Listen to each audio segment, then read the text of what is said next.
We're back. It's Peter and Roz with...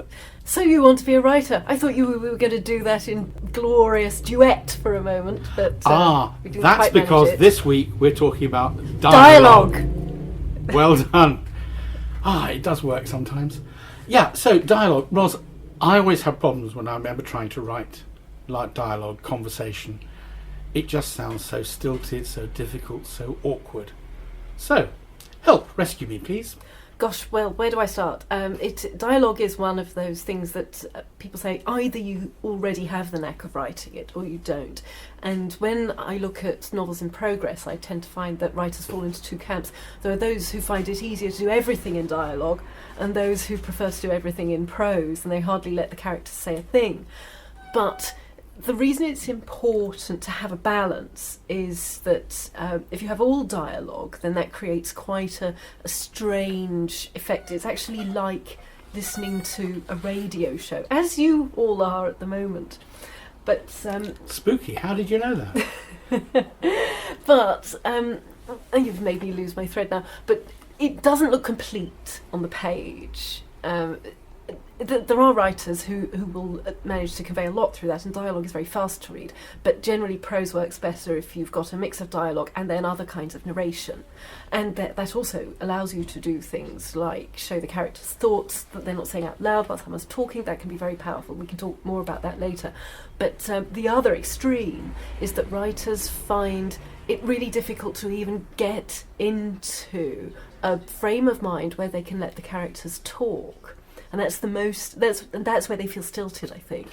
Right. In the olden days, when people wrote a lot of letters, I used to receive letters, some of my friends wrote exactly the way they talked. And that was lovely. You could hear their voice coming off the page. And presumably that's the sort of thing you're trying to capture. That's a bit different, actually. What you're talking about there is a naturalness of style, just somebody who's at home expressing themselves on the page. Dialogue is really talking as somebody else. It's talking as your characters, and that might be different from the narrative voice of the rest of it. But different from script writing. Script writing is different again. Script writing is actually instructions, and then the dialogue that the actor will say, and the actor will add more anyway. So it's not complete. A script isn't complete, whereas a piece of prose is. It's supposed to have everything that lets the reader create it all in their minds while they're reading. Yep, I think I've got the distinctions there sorted out. Thank you.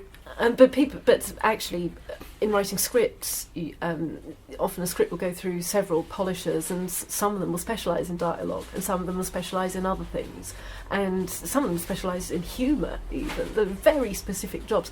A novel writer has to do it all, and that's quite tricky. So a lot of people find it difficult to switch to dialogue. And when they try to write dialogue, going back to your initial point, it can feel quite stilted. And in fact, they often find it hard to even know what the characters should say. So what I'll find is there'll be a piece of narrative and then the characters come to talk and they'll say just banal things like, oh, sit down, you're all right there, would you like a cup of tea, you're looking well, oh, it's nice to see you. But they don't say anything that seems to be meaningful at all. So getting dialogue to be meaningful is also difficult. So getting it to progress the plot, to progress the development of the character, our understanding of the character, they're all little things you've got to drop in there as well. Yes.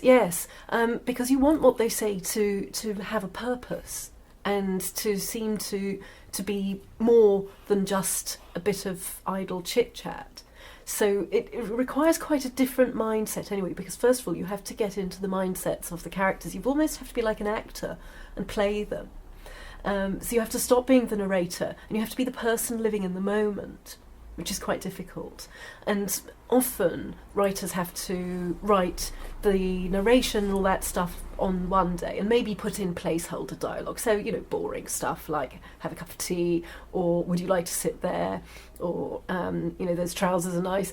And then on another day they come back and they just immerse in what that character would be like. And then they find they can really start putting things into the characters' mouths that are more like a conversation that you'd be interested in. So you've got the ordinary commonplace dialogue of everyday life. Hello, good morning, lovely weather today. It's not really necessary to have Not it. necessary. No. but then it's things that deepen our understanding of what's going on or who the people are. Yeah. Yes, and also that you need to have a sense of purpose in the scene. So you're usually looking for some kind of change to happen, and in a dialogue scene, that should come because of what the characters have said, and not just from what they've said, but how they've reacted to each other as well, because there's a sort of chemistry going on in a conversation that is worth including in a book. There has to be something more than just them whiling away time. So you might want to show a relationship developing. You might want to demonstrate that two characters know each other very well. You might want one of them to break bad news to the other. You might want them to try and talk about something. One of them wants to get information out of the other, and the other one doesn't know that they're being scrutinised like that. There were all sorts of purposes that you might have, and all that will have to go into the dialogue scene as well. So it's very tricky to get them right. The thing is, expect to have lots of goes at writing. And need to plan what you want to get out of the conversation, what you want to get out of the dialogue, before you try and write it even. You need to know what it's going to produce, what it's going to tell the reader. It helps to know where you want to steer them, but then you have to let it come out naturally too. So often I'll get the characters to the point, and then I'll have to go back the next day, and what I thought was quite good when I left it, I'll think, oh no, that doesn't quite flow right, or there could be a more interesting way they could say that. The dialogue scenes take a lot of time, and that's possibly why people find them difficult, because they're hard to get right in one or two drafts. Right. Okay. Yeah. I'm with you so far on all of this. I now can see why I have trouble, because I haven't done a lot of the thinking required behind why am I writing this conversation. There's a lot of thinking involved, and also how the characters reacting to each other, and what is one trying to get out of the other. And there's no spare space in a book. You've got no free words. Every word's got to count. Every word's got to tell. So the conversation has to progress things. Yes, it does. Almost every scene you want to progress things, really. And that might only be a minute kind of progression. So it might just be that it got dark and a kind of ominous atmosphere descended, but still that's a change. It doesn't mean you have to have rip-roaring thriller type changes in every scene. You can have very, very gentle change, but a change of some sort.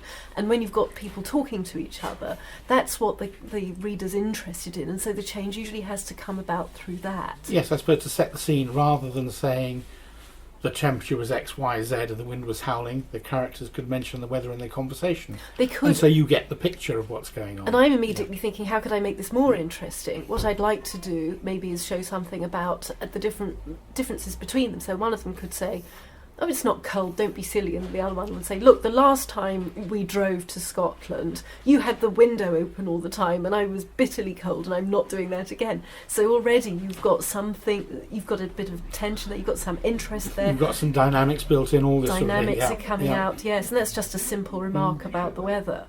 Yeah. So there's a lot you can do. Another way in which it was so interesting, you started by saying dialogue can be stilted, because it's a very good starting point. Another way in which it can be stilted is if people try to do everything through talking, because a conversation is more than just talking. Yes, you're waving your hands, you're smiling. You stroked your beard. I stroked my beard. You can't see that, guys, but I stroked my beard. I did too. You can't see that. No, I enjoyed it. I didn't stroke his beard. Oh, now we've given things away. But yes, something a lot of writers try to do is it particularly shows where a character's had a shock. So one character tells the other, didn't you know that John died years ago? And that's a shock to the other character. Now, it's really tempting, if you've got into the mindset of, I'm writing things for the characters to say, it's really tempting to put, oh, what a shock. Because the writer thinks, oh, I don't really know what to say. Well, I'll try putting, oh, what a shock. Oh, I really don't think that sounds right. What you can do is have silence and a gesture and a change in expression.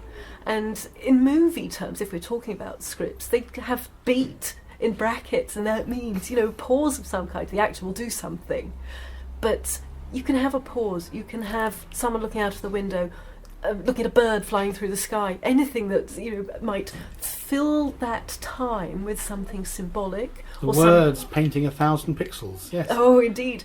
But you don't have to have them talking the whole time. And if you find that you are trying to make characters say something and it's just awkward, you could give them a gesture instead, and the emotion will be in that.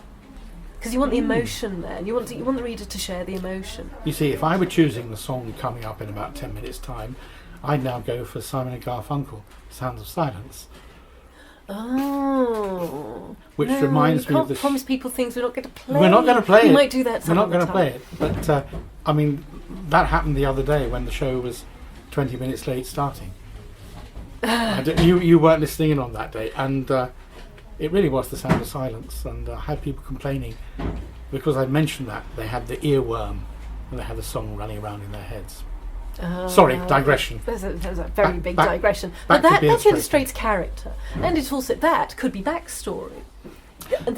Something that people often try to do through dialogue is exposition. So they're trying to explain something the reader needs to know that maybe happened before. And there are clumsy ways to do that, and there are good ways to do that. You can do that if it seems natural for the characters to say it, but there are also ways in which writers try to do it, and it's not natural for the people to talk about that. It's the kind of, as you know, Peter, we're sitting in your bookshop today. And I'd like to apologise for any extraneous till sounds or passing buses, but hey, that's real life. That is, yes, I don't know what Harvey's doing over there, but that's the sound of books being born or something. Sold, hopefully. Well, yeah, it's even better. We see dialogue as well as hear it. We have to make it sound natural, so if characters are going to talk about the thing they did yesterday and the intention is to let the reader know, there has to be a good reason for them to talk about it. And different characters will speak in different voices. Oh, yes, and... depending on age, sex, background, nationality, upbringing, character. Absolutely. Educational level. Their vocabulary will be different according to just the way they naturally express themselves. Mm-hmm. A really good way to differentiate between them is that their sense of humour will be different, because we all have slightly different ways of providing humour. Now, if you've got two people whose sense of humour is the same, they might get on really well for that. But if you wanted to make them sound different, you could give them very different ways of expressing the need to be humorous sometimes and take life less seriously. So a conversation can in fact be based on levels of understanding or misunderstanding. Misunderstanding is great, these conversations can take a lot of time to hone, to get them absolutely right, and to make sure the reader understands what's going on. But misunderstandings are a lot of fun in dialogue. And then, of course, as the reader, we can see both sides and chuckle and understand what's going on, what the problem is, whereas the characters involved carry blithely along on their own route, not realising there's a mismatch. Well, that all depends on the narrative voice that's packaging the whole thing, of course. Because if you've got a first-person narration, it may be that the narrator character can't see what the other person's point of view is. But on the other hand, it may have been set up so that enough clues have been given so that the reader can see, oh no, our narrator's got it totally wrong, they're digging themselves a big hole. It all depends. Yes, there are lots of ways that you can play with this. But that's another important But this is thing. all the joy and delight of it.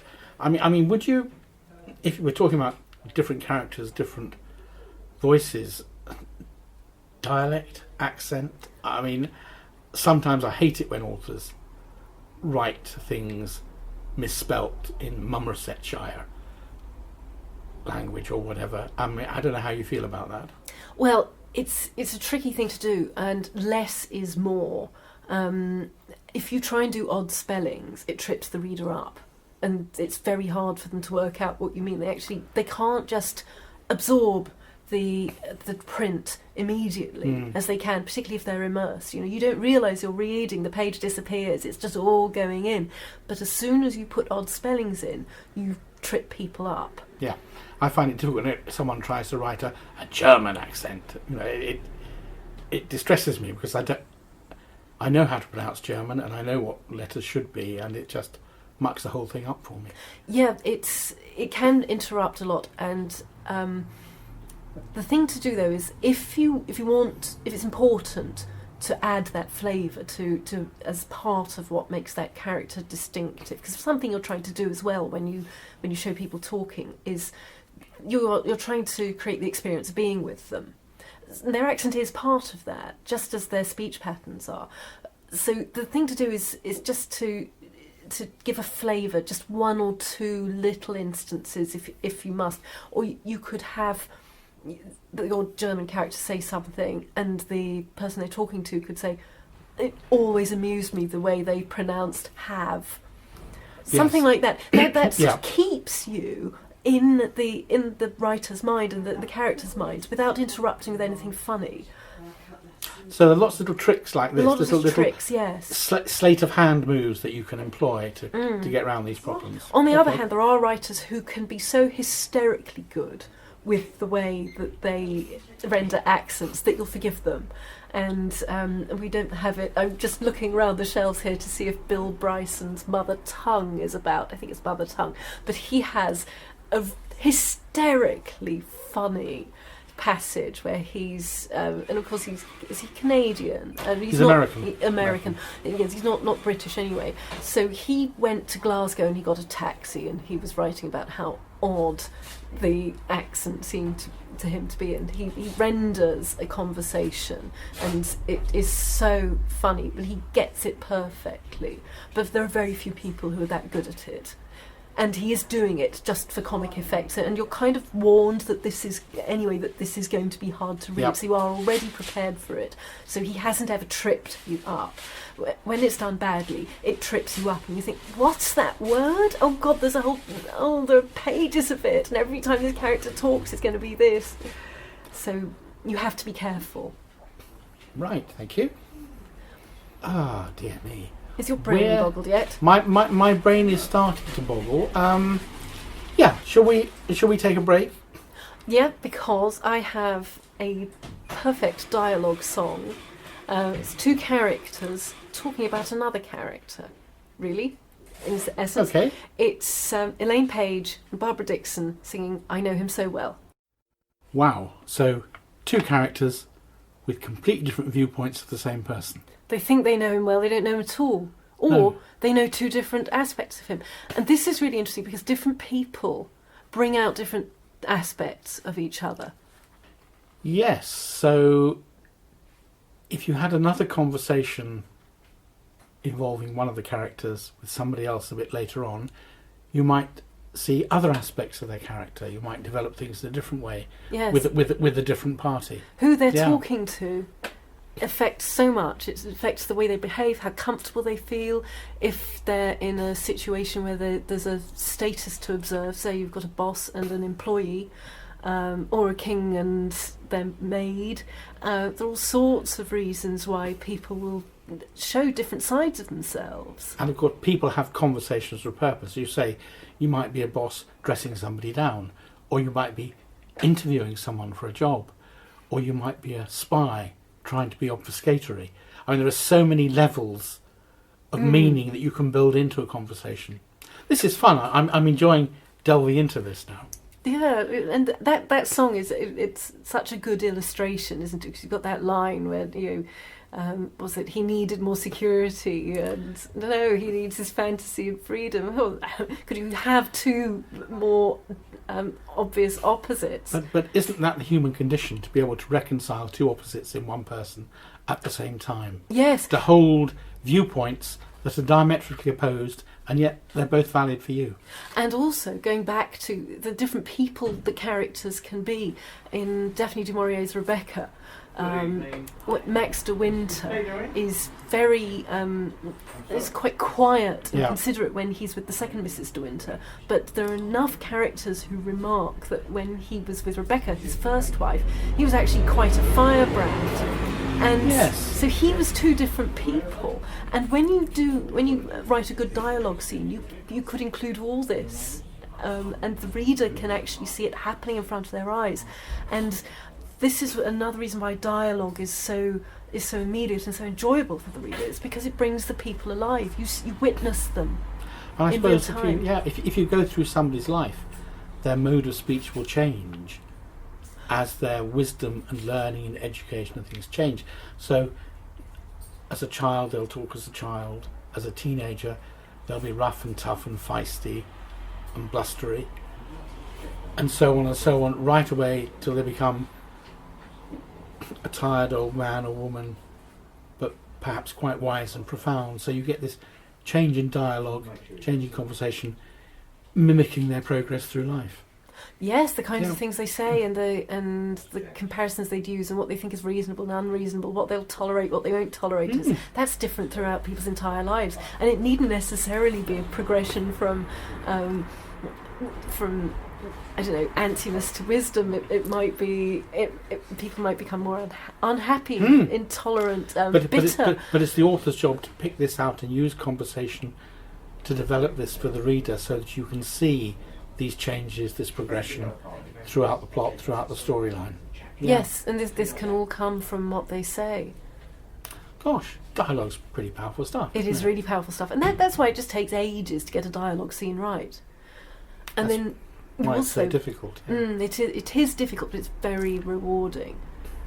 Because you can really feel a good crackle going on between the characters when you've got a situation that's being sort of dealt with through dialogue. It's great fun, and there was something I was going to say and it's now gone completely out of my head. Well, I'll come in and change the subject completely. There are lots of things that really annoy me, but something that really annoys me in books sometimes is when authors don't use punctuation in the way that I think is right. When they don't use double quotes for speech, when they use single quotes, or when they use no quotation marks at all. This is probably a discussion for another time, but the no quotation marks at all, it's one of the standard ways that that dialogue can be presented. It doesn't help this reader. I thought I hated it, and then I read several novels. Tim Winton's Dirt Music, I think, doesn't have any quote marks. It didn't bother me at all, because it was so well written, the reader was so well guided, you could tell that people were talking, you could tell what was speech. But there is a device I quite like. Sometimes when you've got conversations in different geographical locations or times or time periods or whatever appearing on the same page, putting them in different fonts is enough of a clue just to tell you that this is happening in France at the same time as this conversation is happening in Ukraine or something. You wouldn't want to put the whole chapter in a different font. No, but just little bits of the speech, so you've got fiddling with almost fonts, like an aside. That's tricky from a design point of view, actually, because again that interrupts the reader's eye. The reader gets used to a certain style for the way the book's designed. So what you might do is have a chapter heading with something different, maybe an emblem or something that just says to you, just switch in your mind now, and then carry on with the text you're used to. You have to be really careful with design devices like that. Okay. But probably what you've noticed is they've done something, and you just remembered that there's something slightly typographically different that drew your attention to it. Was that? Yeah, probably. Yeah. But we haven't really mentioned subtext, although we have probably been talking about it, but just not using that term. But subtext is when there's a lot more going on under the words that the people are saying. So as we were saying earlier, maybe a power play between a king and his maid, or some kind of assessment going on if an employer is interviewing somebody. It could be the other way round, actually. It's always interesting in fiction to do the unexpected. So if you've got an employee who's trying to suss out something that the boss is doing but can't ask it in so many words, so they'll try and find ways to ask obliquely. So you would actually indulge in writing between the lines so that the reader can read between the lines. There's a lot that you can put between the lines in dialogue, yes. That's obviously a skill that you're going to have to develop over a long time. Yes, and the best way to develop it is just to read a lot. You read a lot of novels and notice how those things are done. and notice how much is going on under the words. I've spent the last 63 years not reading forensically, so I have a vast back catalogue of books that I've read that I haven't delved into in that way. As I've said, I'm starting to read much more forensically, and so I will probably look at conversation in books that I read from now on with a view to this sort of thing. But how can I restore and go back to that vast back catalogue I've got, that huge backlist, that storeroom of words, and try and delve through that? I think that's impossible, isn't it? Yeah, it probably is, because it will take so much time. But yes, the books now, I find I pick them up and think, oh, just have a quick look in this, because I remember when I read it 5 years ago, there was something that was interesting, and now I want to refer to it to see how it was done. And I find myself just falling into the book again, just have to read it again. And just because of curiosity, I think, oh, I'm really enjoying this bit now, I've got to read the whole thing. So beware, if you do go back to some of your favourites, you'll probably find that you're going to spend time with them all over again. Well, that's why they're favourites. Yes, very well done, sir. Thank you very much. But yeah, a bleak material in dialogue is very interesting. And you look at someone like Jane Austen, the marvellous conversations in Pride and Prejudice, when her characters are able to be so insulting without ever being rude, and they actually seem to get more precise and polite, but actually underneath it they are barbing each other. It's very interesting. Well, that's like the definition of a gentleman, isn't it? Someone who is never unintentionally rude. Oh, is it? I thought you were going to talk about playing the ukulele. No. Yes. That's the definition of gentleman I've heard. The man who can play the ukulele but refrains from doing so. Yes. Be gentlemanly with your ukulele, everybody.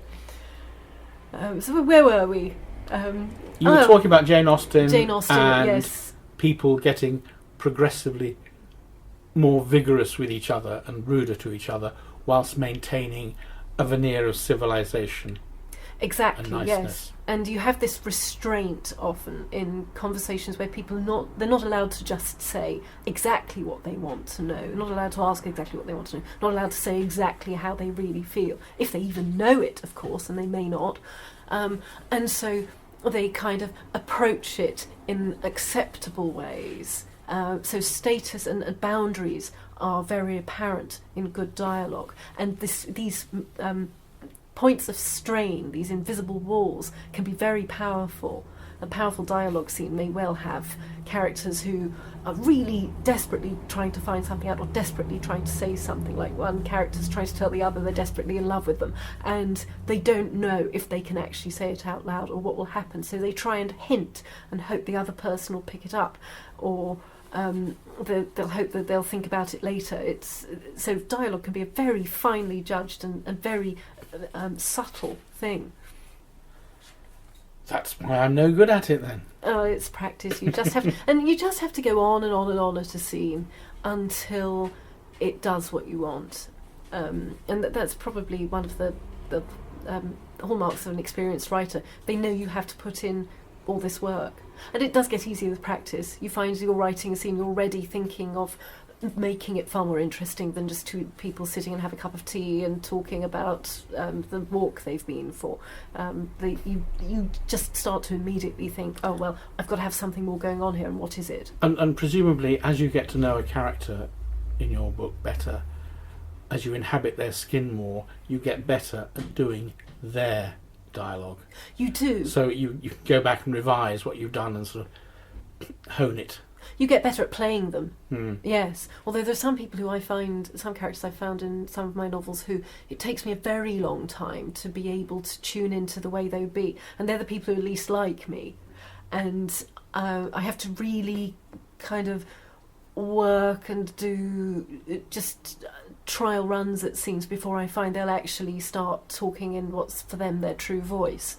But so it takes a lot of... Is that nasty people you find trouble writing, or men you find trouble writing? Not necessarily men, no, but it's more that they have a very different way of treating people, I think, than I do. Okay. And different worldview and a different worldview. Yeah. I think it is. Yeah, pinning it down. I think it's that they have a very different kind of code of how to treat people, but they're very interesting to write. But it takes me a long time to get into their mindsets, and the more different they are from me, the more difficult I find it is to write them authentically. But it can be done. It just takes a long time. Yeah, I mean, Stalin and Hitler are fascinating characters, but it'd be very difficult to get into their heads and their minds. Yes, and in fact, you've reminded me of, there was a, I think it's a novel called HHHH, but I think it's about Himmler. Yes, yeah. It's not Hitler, it's Himmler, but that's something I've got on my list to look up, because apparently it's very interesting I've got a characters in copy there. here if you want to buy one. Oh, right, sold to a lady. But another person who's really good at different and fascinating characters is Dickens, of course. His rogues, not the sort of knockabout funny rogues, but the ones who have seriously got something wrong with the way they treat the rest of humanity. They are really interesting. Bill Sykes, also. I'm trying to remember the name of is it the chap in Bleak House who's always sponging off people? And who's the guy at Squeers, Wackford Squeers at Do the Boys Hall? The guy who runs the school. I mean, yes, there are some unpleasant characters. There are also some very nice characters. I mean, there's Sidney Carton in Tale of Two Cities. So you're right, he can spread himself right across the range. Yes, and he's good at really getting inside their mindset and how they think, and it comes out through dialogue, but it's also from a deep understanding of how they behave and what drives them.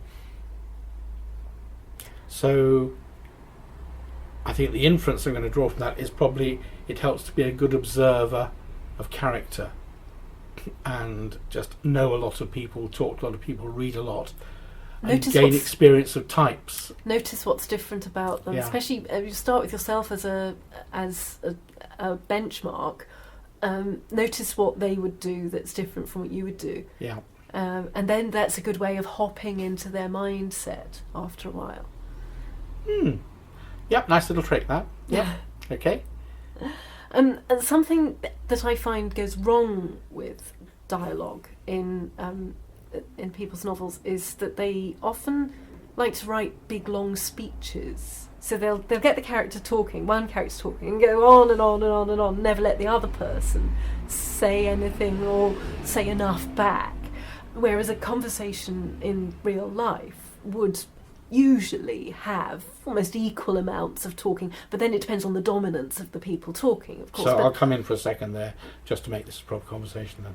Oh, well done.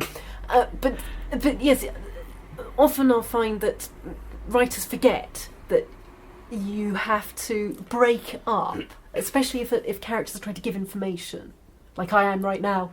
They often forget to break it up and let the other person be present.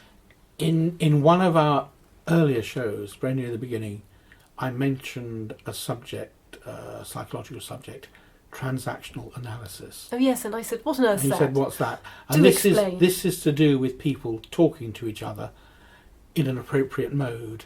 So if you have a parent talking to a child, let's use the term, they talk down to the child, and the child respects and looks up to and talks up to the adult. And that's a good match. But when the child gets a little bit older and becomes a teenager and gets feisty and starts fighting back and shouting and denigrating the parent and treating them like an equal, that's a mismatch there.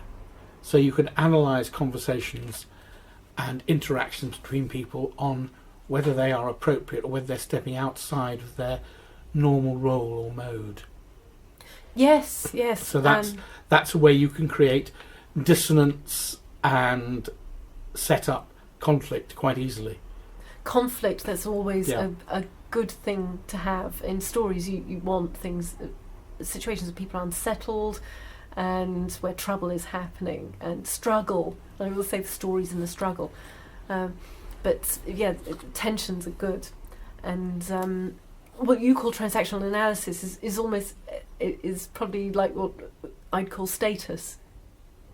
Yes, yeah, Yes, that's same fine. thing. That's where thinking of it. Yes, but it's when you've got two people on the same level, two kings talking to each other. But then your earlier example, king and maid, and you've got levels of deference and due deference. But then if you step outside of those elements, if the king and the maid start an affair, then you start to cross the lines. Crossing lines is very interesting, Yeah. yes.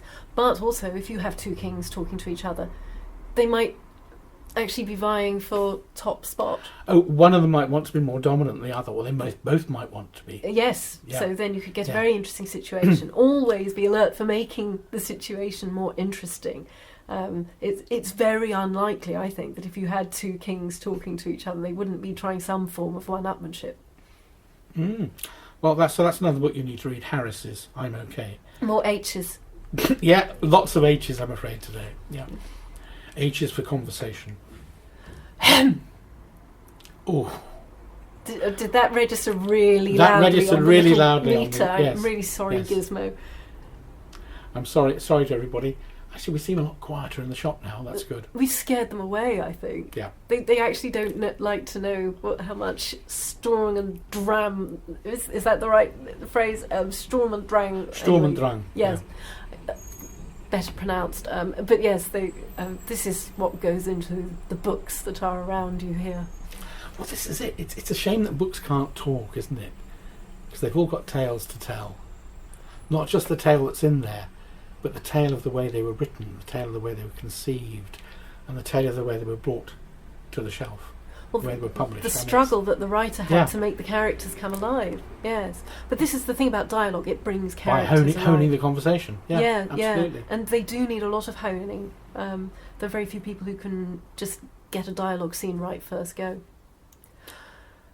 Are we I think that's probably a good place ready to for stop. a pause? Breath? I know I can do with a drink. Just a ginger beer. Music. You know who we are. Oh, yes. We keep forgetting to sign We off. keep so we forgetting to better sign off this time. So, Right. You are... I am Peter Snell, and I'm a bookseller. I am Ros Morris, and I'm a writer and a writing coach. And editor. Editor, and, all writing, sorts of things writerly. Do lots of things with writing and books. You can get hold of either of us if you've got questions or comments about the show. Nice Suggestions ones, for what please. you'd like us to cover? Absolutely. Just contact Surrey Hills Community Radio. Google them, find them on the net, no problem. Or you can Google Ros Morris Writer or Nail Your Novel is my writing blog. If the you'd Undercover like that. Soundtrack. And the Undercover Soundtrack is another all thing I sorts write. of things. Or me, Peter Snell, bookseller in Leatherhead. You'll find us. Let's have a dialogue-ish song. Okay. I've chosen Jive Talking by the Bee Gees because jive talking is a kind of slang for telling lies, and if you can get your characters telling lies and getting away with it, that can be rather interesting.